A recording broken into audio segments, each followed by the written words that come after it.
کہ سچی توبہ یہ اللہ کی رضا کا سبب ہے۔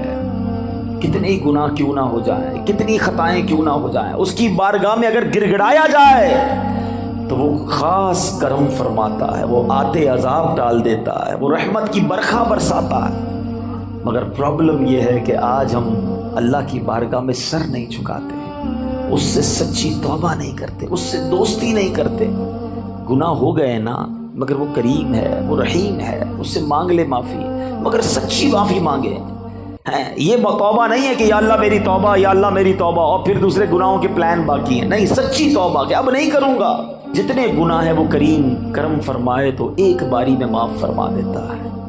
کیا خوبصورت شعر پنجابی شاعر کہتا ہے نا، کتنا کریم ہے میرا مالک۔ ایک گناہ میرے ماں پیو ویکھے مینو عمری منہ نہ لاوے، ایک گناہ میرا ماں پیو ویکھے مینو عمری منہ نہ لاوے، لکھ گناہ میرا مالک ویکھے او پھر بھی پردے پاوے۔ کتنی خطائیں ہیں مگر وہ رب پھر بھی روزی دے رہا ہے، پھر بھی کھانا دے رہا ہے، پھر بھی سانسیں دے رہا ہے، پھر بھی ہم آنکھیں حرام دیکھتی ہیں مگر وہ اندھا نہیں کر رہا، ہمارے ہاتھ غلط کام کرتے ہیں مگر وہ ہاتھ واپس نہیں لے رہا، پیر گناہوں کی طرف جا رہے ہیں مگر وہ لنگڑا نہیں کر رہا۔ لیکن اس کا مطلب یہ نہیں کہ ہمیں جواب نہیں دینا۔ قرآن ہی میں رب نے فرمایا یومئذ تحدث اخبارہا، ایک دن آئے گا کہ یہ زمین اپنی خبریں دے گی۔ اور ایک اور جگہ قرآن کیا فرماتا ہے، ثم لتسألن یومئذ عن النعیم، ایک دن آنا ہے جس دن تم سے ایک ایک نعمت کے بارے میں سوال ہوگا، کیسے جواب دیں گے؟ اے دن رات گناہوں میں گزارنے والوں، اے نمازیں قضا کرنے والوں، اے نشہ اور شراب استعمال کرنے والوں، اے حرام روزی کمانے والوں، اے مسلمانوں کے دل دکھانے والوں، ماں باپ کی نافرمانی کرنے والوں، خدا کے واسطے سوچو اللہ کی بارگاہ میں کیسے پیش ہو سکیں گے؟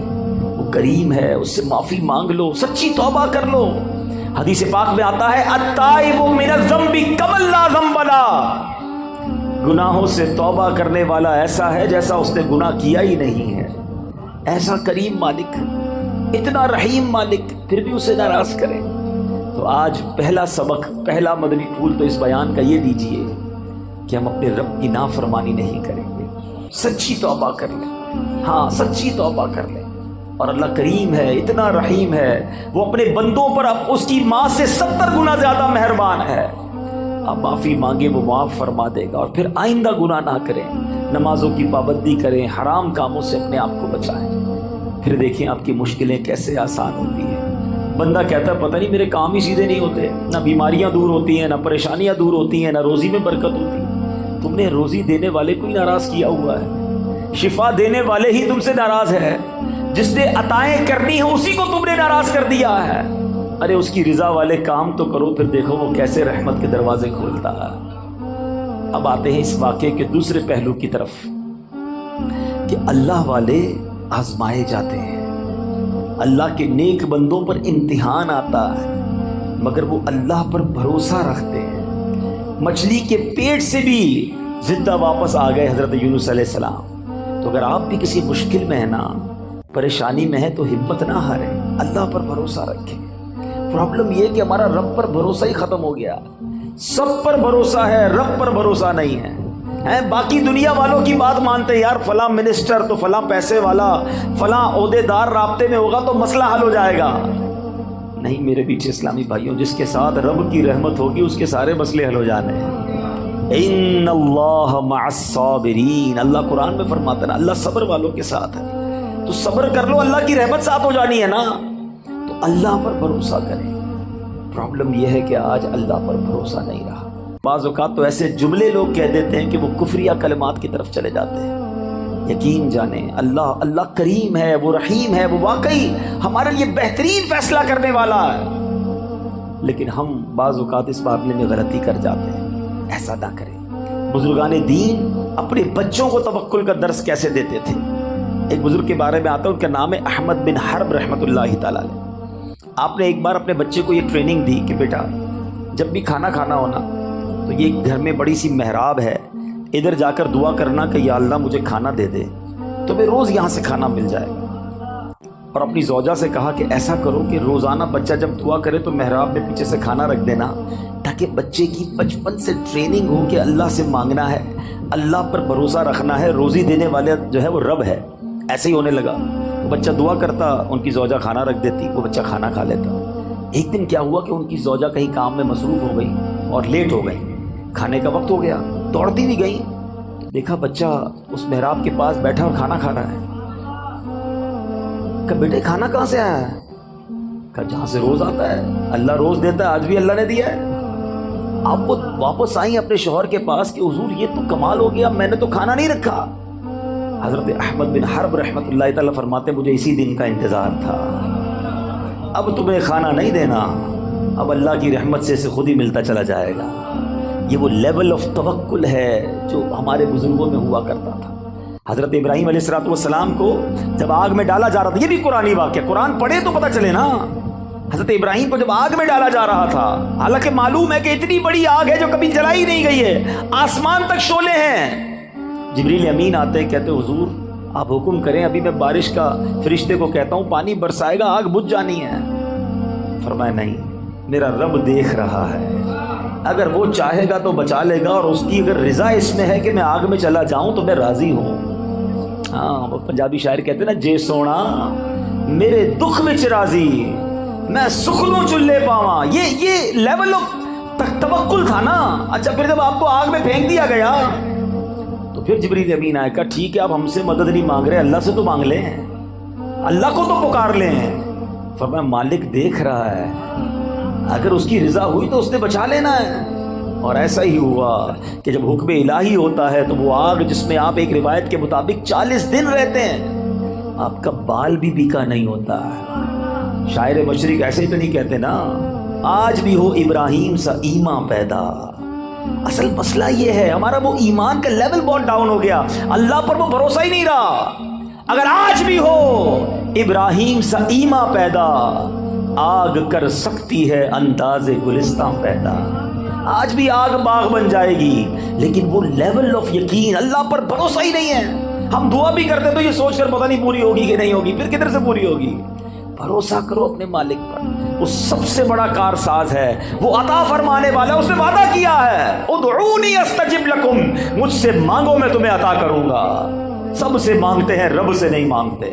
سب پر بھروسہ ہے، رب پر بھروسہ نہیں۔ حضرت یونس کو مچھلی کے پیٹ میں بھی بھروسہ تھا، کہتے اللہ مجھ سے غلطی ہو گئی، تیرے سوا کوئی اور نہیں پاکی بیان کرنے کے لائق، لا الہ الا انت سبحانک انی کنت من الظالمین۔ اللہ نے مچھلی کے پیٹ سے رہائی عطا فرما دی۔ تم تھوڑی مشکل میں شکوے کرتے ہو، تھوڑی پریشانی میں شکوہ شکایت کرنے لگ جاتے ہیں۔ نہیں میرے پیچھے اسلامی بھائی، اور ایک یہ حضرت ابراہیم کے واقعے سے ایک اور بات بھی سیکھنے کو ملتی ہے، ہر بات جو ہے نا وہ دماغ سے نہیں فیصلہ کیا جاتا۔ ہاں کچھ لوگ کیلکولیٹر پہ چل رہے ہوتے ہیں، یار زکوٰۃ دیں گے تو پیسے کم ہو جائیں گے، اور صدقہ دیں گے تو اور کم ہو جائیں گے۔ ہر چیز حساب کتاب اور دماغ سے نہیں ہوتی ہے، کچھ فیصلے دل سے بھی کیا کرو۔ عقل والوں کے نصیبوں میں کہاں ذوق جنون، ہاں عقل والوں کے نصیبوں میں کہاں ذوق جنون، عشق والے ہیں جو ہر چیز لٹا دیتے ہیں۔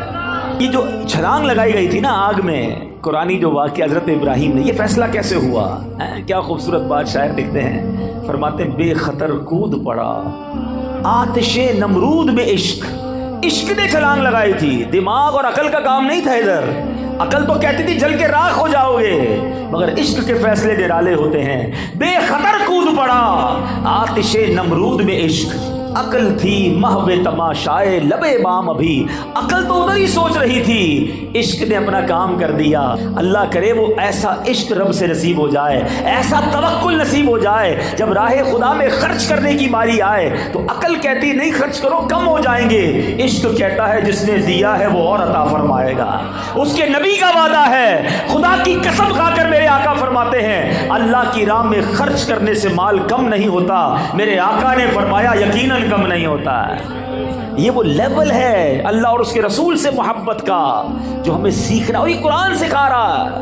اللہ پر بھروسہ کیجئے، آپ جتنی بھی بڑی مشکل میں ہیں۔ اگر میرا کوئی بھائی یہاں بیٹھا ہے، بیمار بیٹھا ہے، قرض دار بیٹھا ہے، بے روزگار بیٹھا ہے، بے اولاد بیٹھا ہے، ٹینشن میں ہے، اور اس کو لگتا ہے کہ یار اب تو ایسا پھنسا ہوں کہ یہاں سے نکل نہیں سکوں گا، اچھا زندگی میں کبھی کبھی ایسا موڑ آتا ہے، ٹھیک ہے، کہ بندہ ایک لیول پر آ کر کہتا ہے یار اتنا قرضہ ہو گیا، یہ تو میں دے ہی نہیں سکوں گا، اتنی بڑی پرابلم آ گئی، ایسی بیماری، ایسی ڈیفیکلٹی، اتنی مشکل، میں یہاں سے نہیں نکل سکوں گا، میری زندگی ختم، اس کو لگتا ہے آگے دیوار ہے۔ اور یہ وہ لیول ہوتا ہے کہ جس کے پاس یہاں جا کر توکل نہیں ہوتا نا، تو دو پرابلم ہو جاتے ہیں، یا تو بندہ ڈپریشن کا شکار ہوتا ہے یا پھر خودکشی کرتا ہے۔ ایسی خودکشی نہیں کرتے لوگ، ان کو لگتا ہے ختم، اب کچھ نہیں ہو سکتا۔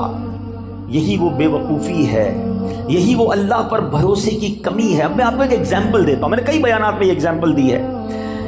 آپ کے گھر میں چونٹیاں آپ نے دیکھی ہوں گی نا، چونٹیاں جا رہی ہیں لائن لگا کر، اور آگے آپ ان چونٹیوں کی لائن جو جا رہی ہے اس کے آگے ایک سیب رکھ دیں، چونٹیاں کیا کریں گی؟ رک جائیں گی، کیونکہ ان کے لیے تو وہ سیب ایک پہاڑ ہے نا۔ کیا چونٹیاں سیب ہٹا لے گی؟ نہیں ہٹا سکیں گے، ان کے لیے تو بہت ہیوی چیز ہو گئی نا، بہت بڑی چیز ہو گئی۔ چونٹیاں رک جائیں گی، یا تو راستہ بدل لیں گی یا واپس چلی جائیں گی۔ اب آپ اس سیب کو اٹھا لیں تو کیا ہوا؟ راستہ کلیئر ہو گیا نا۔ آپ کے لیے کیا تھا یہ؟ جواب تو دو۔ چونٹی کے لیے کیا تھا؟ پہاڑ۔ آپ کے لیے کیا تھا؟ سیب۔ آپ نے سیب اٹھایا، جیب میں رکھ لیا، چونٹی کا راستہ کلیئر ہو گیا۔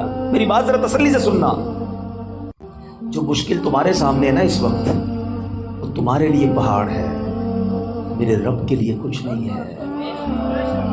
ان اللہ علی کل شیء قدیر،